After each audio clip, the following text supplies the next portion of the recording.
इतना वो पैसा खर्चते हैं, कितना ही पैसा उन्होंने सारे नए नए हथियार अमेरिका से खरीदे हैं, चलाने उन्हें आते नहीं। वो हथियार जो है फिर वो पाकिस्तानियों को बुलाते हैं कि साहब अब आप ये चला के हमें दिखा दीजिए। देखिए, आज भी हमारे मुल्क में भी एक सोच है, बहुत सारे लोगों में सोच है, कि हमारे विदेश मंत्री में सोच है कि अमेरिका सबसे बड़ी मिलिट्री ताकत है दुनिया की। अरे बाबा, नहीं है। जो हमारे फौजी हैं और जब ऑपरेशन सिंदूर हुआ था तो सब कह रहे थे, यहाँ पर अभी भी बोलते हैं कि जब लड़ाई होती है हमने उसकी एस्केलेशन रोक ली। अरे बाबा, एस्केलेशन क्या रोकी, आप तो लड़े ही नहीं। मैं वही कह रहा हूँ, 56 इंच की छाती नहीं चाहिए, भेजा चाहिए। अरे वो ये इन सब बातों की कोई अहमियत नहीं होती। जब एक बार जंग शुरू होती है, दुश्मन को पता होता है आपकी काबिलियत क्या है। कोई बेवकूफ नहीं है। आप अपने मुल्क के लोगों को बेवकूफ बना सकते हैं, जिसे कहते हैं नैरेटिव बिल्डिंग कर ली आपने, तो अगला थोड़ा बेवकूफ है, उसको पता है कि आपकी ताकत क्या है, क्या आप कर सकते हैं और क्या नहीं कर सकते। भाई, रक्षा मंत्री ने खुद कहा है पार्लियामेंट में कि आधे घंटे के बाद हमने सीज फायर बोल दिया उनको, पाकिस्तान को, कि हम लड़ना नहीं चाहते। अगर आप लड़े होते तो फिर वो एस्केलेशन होती है कि सब कुछ नॉर्मल हो जाए, हम जीते भी नहीं और तब भी नॉर्मल हो गया, तो उसकी तो कोई अहमियत नहीं है। बात सिर्फ मीडिएटरीज के थ्रू हो रही है, जैसे एक मीडिएटरी पाकिस्तान है। तो इस लड़ाई को आखिरकार ट्रंप लड़ना कैसे चाहते हैं, निकलेंगे कैसे, ये दोनों सवाल हैं कि अगर लड़ना चाहते हैं तो आगे लड़ेंगे कैसे वो, पहला तो यही है। हाँ, तो पहली वही बात है जो उनको समझ में नहीं आ रही है। और उनके जो अभी मिलिट्री कमांडर्स हैं, स्पेशली जो उनके सेक्रेटरी ऑफ वॉर है पीट हेक्सेट, मुझे लगता नहीं है उनको कुछ भी समझ में आता है लड़ाई के बारे में। जो मैंने उनके बयान सुने हैं, उनको कोई भी इल्म नहीं है। तो बाकी जो उनके हैं लोग जो जानते हैं, उनको समझ में आ रहा है कि ये एक वो लड़ाई है जिसमें अगर आप घुस गए तो हम फिर उसमें घुसते ही चले जाएंगे और हमारी जीत जो है वो नहीं हो पाएगी। ये बिल्कुल तय है। इसीलिए वो परेशान है। कभी बोलते हैं मैं बॉम्ब कर दूंगा, कभी मैं ये कर दूंगा, वो कर दूंगा, मैं छोड़ के निकल जाऊंगा। तो सारी बात ये है कि टोटल कंफ्यूजन है। और पीछे देखिए आप, उधर अमेरिका के अंदर भी जो इनके अपने लोग हैं, जैसे मागा बेस कहते हैं, वो बहुत नाराज हैं। वहां पर तेल के प्राइस बढ़ गए हैं, खाने के प्राइस बढ़ गए हैं, अमेरिका के अंदर इन्फ्लेशन बढ़ गया है। तो ये जो पूरी इन्होंने ये चलाई थी कि मैं टैरिफ वॉर से पैसे करूंगा, अपनी इकोनॉमी को स्टेबलाइज करूंगा, वो तो और खराब हो गई है। तो ये एक वो जंग है जिसमें उनको आना ही नहीं चाहिए था। अब वो आ गए हैं, यहां से निकलना बहुत मुश्किल है। मुश्किल क्या इसलिए भी है कि वो जिन अरब कंट्रीज के सुरक्षा के ठेकेदार बने हुए थे, अब वो ईरान ने हर जगह हमले किए हैं, हर जगह नुकसान पहुंचाया है, उसके जितने भी सैनिक अड्डे थे उनको तबाह किया है। अमेरिकी सैनिक इधर भागकर शरण ले रहे हैं, तो उनको भी ये सुरक्षा तो देना पड़ेगा ना उसको। इस तरह से निकल भागेंगे तो पूरे मध्य पूर्व से उनका पकड़ खत्म हो जाएगी।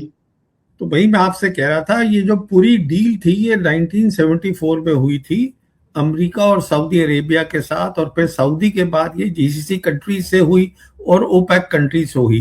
तो ये डील ये थी कि ये जो सऊदीज हैं और जीसीसी कंट्रीज हैं, ये अपना तेल और गैस डॉलर्स में बेचेंगे और उस डॉलर के बदले में जो अमेरिका है उनको सुरक्षा देगा।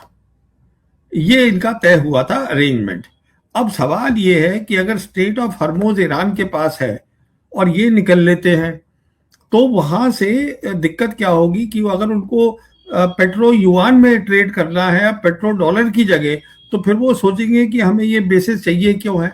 और ये जो बेसिस है अमेरिका की, वो आज खतरा बनी हुई है उनके लिए, क्योंकि ईरान ने पहले ही कह दिया था कि अगर अमेरिका लड़ाई में आएगा, हमारे साथ जंग करेगा, तो जो इसकी बेसिस है उन पे हमला करेंगे। तो वो वही कर रहे हैं।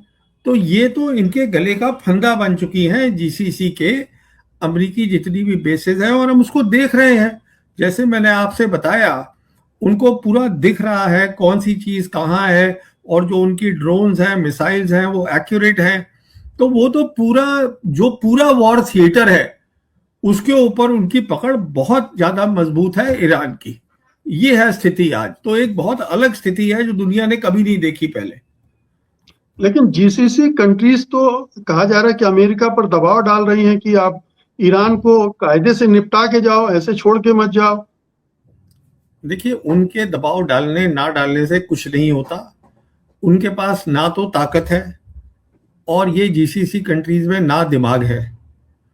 तो उनका कार्य करने से अगर दिमाग होता तो वो इतने साल से 74 में जो उन्होंने ये डील करी थी, अभी तक सोच लेते कि हम क्या आपस में ही कुछ बातचीत कर ले, हम अमेरिका को यहाँ क्यों रख रहे हैं। पर इनको ये था कि अमेरिका हमें सिक्योरिटी दे सकता है, तो अमेरिका सिक्योरिटी दे सकता था जब तक कि दुनिया में एक ही बड़ी ताकत थी और वो अमेरिका। आज वो स्थिति बदल गई है। ये सबसे इंपॉर्टेंट बात है जिसको कि हमें समझना है। आज वो स्थिति है जहां ईरान जो है वो ब्रिक्स का मेंबर है, ईरान जो है एससीओ का मेंबर है, दो बड़ी ताकतें उसके साथ खड़ी हुई हैं, अमेरिका, ये चीन और रशिया। तो अब वो स्थिति नहीं है और ये चीजें तो जीसीसी वालों को सोचना चाहिए था। देखिए, सऊदी अरेबिया सबसे बड़ी कंट्री है जीसीसी में, कोई 53 मिलियन लोग हैं वहां पर, इतना वो पैसा खर्चते हैं, कितना ही पैसा उन्होंने सारे नए नए हथियार अमेरिका से खरीदे हैं, चलाने उन्हें आते नहीं। वो हथियार जो है फिर वो पाकिस्तानियों को बुलाते हैं कि साहब अब आप ये चला के हमें दिखा दीजिए। तो कहने का मतलब है ये लोग अय्याश हैं और इनका मुकाबला ईरान के साथ नहीं हो सकता, जहां लोग पढ़े लिखे और जिनमें बहुत काबिल लोग हैं और काबिलियत उनकी हर एरिया में दिखती है। काबिलियत उनकी, जैसे उन्होंने रणनीति बनाई है इसमें दिखती है, जैसे उन्होंने अंडरग्राउंड अपनी पूरी मिसाइल सिटीज बनाई है इसमें दिखती है, जैसे उन्होंने अपनी प्रोडक्शन कैपेबिलिटी मिसाइल की, ड्रोन्स की सब बनाई है। तो ये सब दिखता है कि बहुत समझदार लोग हैं जो अपनी सुरक्षा कर सकते हैं और उनको मदद भी मिल रही है। तो ये जीसीसी कंट्री तो छोटे छोटे पैदे हैं, इनकी कोई अहमियत नहीं है कि उन्होंने ट्रंप को कहा कि आप लड़ाई लड़िएगा। कल अगर ट्रंप यहां से चला जाएगा तो ये अब ईरान के साथ हो जाएंगे, फिर अब क्या करेंगे वो। अभी इनको ये लगता है कि ईरान के साथ हम नहीं जाएंगे, हम जो है अमेरिका के साथ खड़े होंगे। देखिए, आज भी हमारे मुल्क में भी एक सोच है, बहुत सारे लोगों में सोच है, कि हमारे विदेश मंत्री में सोच है कि अमेरिका सबसे बड़ी मिलिट्री ताकत है दुनिया की। अरे बाबा, नहीं है। अगर आप समझिएगा इस लड़ाई को, तो इस लड़ाई से एक सीधा नतीजा निकलता है। अगर आप मिलिट्री की बात करते हैं तो आज चीन बिना लड़े हुए उसने दिखा दिया कि उसके पास 21वीं सदी की लड़ाई की काबिलियत है। ये होती है नई लड़ाई। प्रवीण जी, ये बताइए, आपने कहा कि ये जो जीसीसी कंट्रीज है उनके पास है क्या? पैसा तो है, और कहा जा रहा है कि ट्रंप ने कहा है कि अगर युद्ध रोकना है तो $2.5 ट्रिलियन, और अगर लड़ना है तो $5 ट्रिलियन निकालो। क्या? देखिए, जी।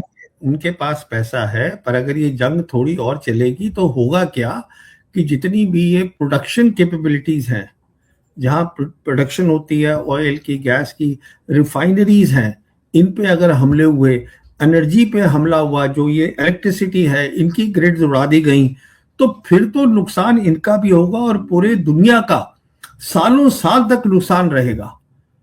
आप इस बात को देखिए ना, क्योंकि ईरान ने तो साफ कह दिया है कि अगर आप हमारी जो भी चीज पे दागेंगे, हम वही चीज जीसीसी कंट्रीज और इसराइल पे दाग देंगे, और वो कर रहे हैं। तो ईरान की इसमें कोई गलती नहीं है, ईरान को तो रिटेलिएट करना ही है। तो अमेरिका जो है अब वो पैसे मांग रहे हैं प्रेसिडेंट ट्रंप को क्यों समझ में नहीं आ रहा कि लड़ाई का पैसे से कम ताल्लुक होता है, उसका ताल्लुक होता है लड़ाई समझने से, कि क्या लड़ाई लड़ी जा रही है, हमारे पास क्या काबिलियत है। सच्चाई ये है, आज अमेरिका के पास बहुत बड़ी मिलिट्री ताकत है, पर वो मिलिट्री ताकत 21वीं सदी की लड़ाई लड़ने के लिए काबिल नहीं है। और ईरान ने चीन की मदद से और रूस की मदद से वो नई लड़ाई लड़ने के लिए वो तैयार है। जब हम एसिमेट्रिकल बोलते हैं तो वो कन्वेंशनल वॉर ही होती है, पर एक ऐसी रणनीति होती है जिसमें आप दुश्मन की जो कमजोरियां हैं आप उस पर अटैक करिएगा। मिसाल के तौर पे आज सबसे बड़ी कमजोरी क्या है अमेरिका की? सबसे बड़ी कमजोरी है स्ट्रेट ऑफ हर्मोज, क्योंकि अगर यहाँ पे जैसे टोल लगा दिया है ईरान ने, जैसे कि ईरान के कब्जे में है, तो ईरान अब तय करेगा कि 20% ऑयल किस तरीके से वहां से निकलेगा, किसके टैंकर निकलेंगे, क्या जहाज निकलेंगे, क्या वो युआन में पैसे देंगे, किस में देंगे। तो जो उनकी सबसे बड़ी कमजोरी थी उस पे अमेरिका ने ध्यान ही नहीं दिया। इसका मतलब है एसिमेट्रिकल वॉरफेयर, मतलब आप टैंक से टैंक की लड़ाई मत करवाइएगा, आप दूसरे की कमजोरियों को देखिएगा और कमजोरियों पे हावी हो जाइएगा। ये है, तो एक तो वो कमजोरियों पे हावी हो रहे हैं और साथ में 21वीं सदी की लड़ाई लड़ रहे हैं, जिसका मतलब ये हुआ कि आज उनको देखिए पर्शियन गल्फ में उनके पास कोई बड़े बड़े नेवी नहीं है। प्रेसिडेंट ट्रम्प बोलते हैं मैंने उनकी नेवी डिस्ट्रॉय कर दे की है, अरे उनके पास है ही नहीं नेवी, पर उनके पास जो है वो पर्शियन गल्फ के लिए बेस्ट है। वो क्या है, उन्होंने अंडरग्राउंड वो टनल बना दिए हैं, उन टनल्स के अंदर उन्होंने माइंस रख दी हैं कि अगर ऊपर से कोई टैंकर आता है तो वो नीचे से जो माइन है वो फट जाएगी और टैंकर बर्बाद हो गया। उसके अंदर नीचे वो छोटी छोटी होती है सबमरीज, उसको बोलते हैं मिजेट सबमरीज, तो उसकी आवाज भी पकड़ी नहीं जाती, दूसरा आदमी को समझ में नहीं आता। वो वहां पे सबसे अच्छा है, वहां पे वो रहती है। उससे वो क्या करते हैं, वो टॉर्पीडो भी फायर कर सकते हैं, मिसाइल भी फायर कर सकते हैं। इसको कहते हैं asymmetrical warfare with 21st century war capabilities. अगर आप इजराइल देखिए, इजराइल है कितना बड़ा। इजराइल में 3 तो सिटीज है, तेल अवीव, जेरूसलम और वो हाइफा, और है क्या उनके पास, सब कुछ इसके इर्द गिर्द ही है। तो अब वो सारे के सारे शेल्टर में बैठे हैं, जो मिसाइल आती है उनके पास उनको रोकने की वो ताकत ही नहीं है, जिसको इंटरसेप्टर मिसाइल्स कहते हैं, वो खत्म हो गई है। और यही कारण है कि पहले हफ्ते में लड़ाई के ये प्रेसिडेंट ट्रंप ने एक अपना सोशल मीडिया पे डाला था कि अब मैं बड़ी बड़ी जो कंपनियां अमेरिका की, लॉकहीड मार्टिन, रेथियॉन, मैंने उन सबके सीईओज को बुलाया हुआ है। क्यों बुलाया था? इसीलिए बुलाया था कि अब आप जल्दी से ये प्रोडक्शन शुरू करिए, मुझे और सामान चाहिए। तो इनके पास सामान की कमी है, इसमें कोई शक नहीं है, और काफी कमी है। ये भी इनके लिए एक परेशानी की बात है। ऐसे ही तो हुआ था वियतनाम में भी यही हुआ। ये लड़ाई कोई भी लिमिटेड लड़ाई नहीं होती अनलेस आप लड़ना ही ना चाहें। मिसाल के तौर पे जो हमारे फौजी हैं, और जो ऑपरेशन सिंदूर हुआ था, तो सब कह रहे थे, यहां पर अभी भी बोलते हैं कि जब लड़ाई होती है हमने उसकी एस्केलेशन रोक ली। अरे बाबा, एस्केलेशन क्या रोकी, आप तो लड़े ही नहीं। भाई, रक्षा मंत्री ने खुद कहा है पार्लियामेंट में कि आधे घंटे के बाद हमने सीज फायर बोल दिया उनको, पाकिस्तान को, कि हम लड़ना नहीं चाहते। अगर आप लड़े होते तो फिर वो एस्केलेशन होती, पर आप लड़े ही नहीं तो बात खत्म होगी। पर अमेरिका ये कैसे कर सकता है कि मैं घुसूंगा और फिर मैं कह दूंगा लड़ाई खत्म हो गई? नहीं होगी। ये आपने हूती की बात की और रेड सी की भी बात हो रही है कि अभी तो हॉर्मुज बंद है, फिर रेड सी वाला जो मंदलब है वहां भी वो रोक देगा, तब क्या होगा? तब तो और दिक्कत होगी, क्योंकि जो वो स्ट्रेट ऑफ बबल मंदेब, अगर उसको बंद कर दिया तो चलिए मान के चलिए, अगर ये ईरान जाने देता है तेल का, जो उनका एक है रेड सी के ऊपर ओपनिंग है सऊदी की, है यंकू शायद बोलते हैं उस पोर्ट का नाम है, वहां से चलिए जहां तक यूरोप का ताल्लुक है वहां थोड़ा तेल चला गया। पर जो एशियन कंट्रीज हैं, जो इनके एलाइज हैं, जापान है और ये साउथ कोरिया है, इनके पास कैसे तेल जाएगा? कहने का मतलब ये है वो उसको बंद कर सकते हैं। फिर कहने का मतलब ये है, आप ये भी समझिएगा, ये हिंदुस्तान के लिए लागू है जो अब आपको मैं बात बता रहा हूं। ये जो ये होता है, जो हमारा इंटरनेट जिससे हम आपस में बात कर रहे हैं, ये सारी केबल्स होती है अंडर सी केबल्स, ये स्ट्रेट ऑफ हॉर्मुज से जाती है। हिंदुस्तान के अंदर 2 जगह पे केबल्स आती हैं, एक आती है बॉम्बे में, एक आती है ये चेन्नई में। जो बॉम्बे की केबल्स हैं, जो मेन केबल्स हैं, 60% ऑफ द केबल वो ये स्ट्रेट ऑफ हॉर्मुज से जा रही हैं यूरोप की तरफ, वेस्ट एशिया से होते हुए। अगर ये काट दी गई तो हमारे को परेशानी खड़ी हो जाएगी, इंटरनेट खत्म। तो आप समझिएगा जो ताकत है आज ईरान की, इसको बोलते हैं एसिमेट्रिकल वॉरफेयर।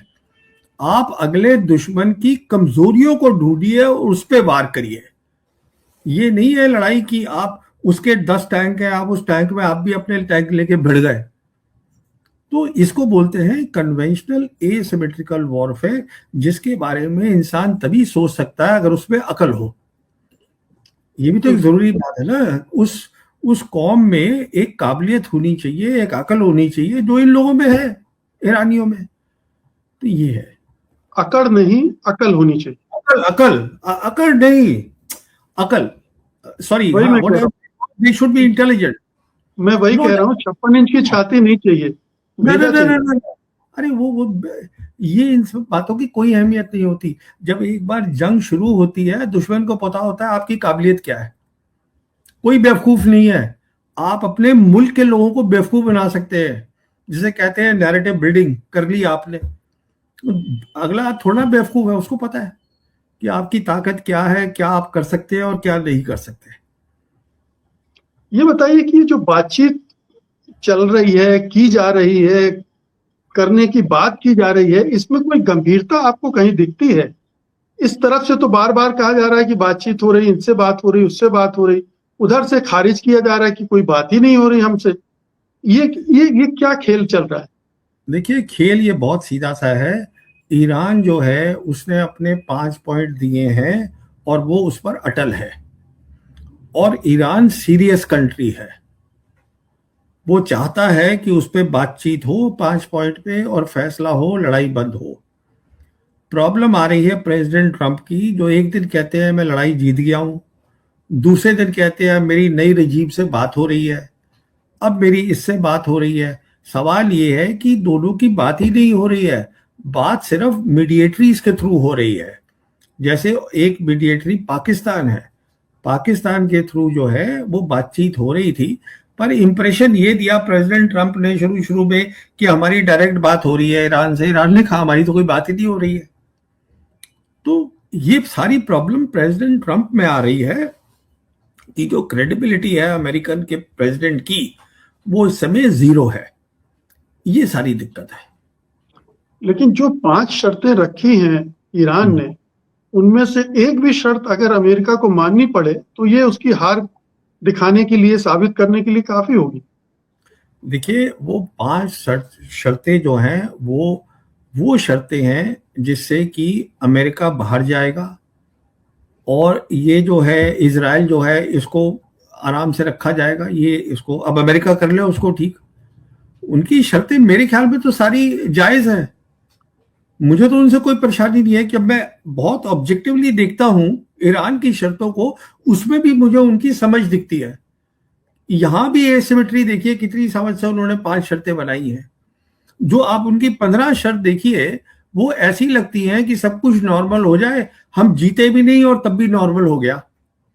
तो उसकी तो कोई अहमियत नहीं है ना।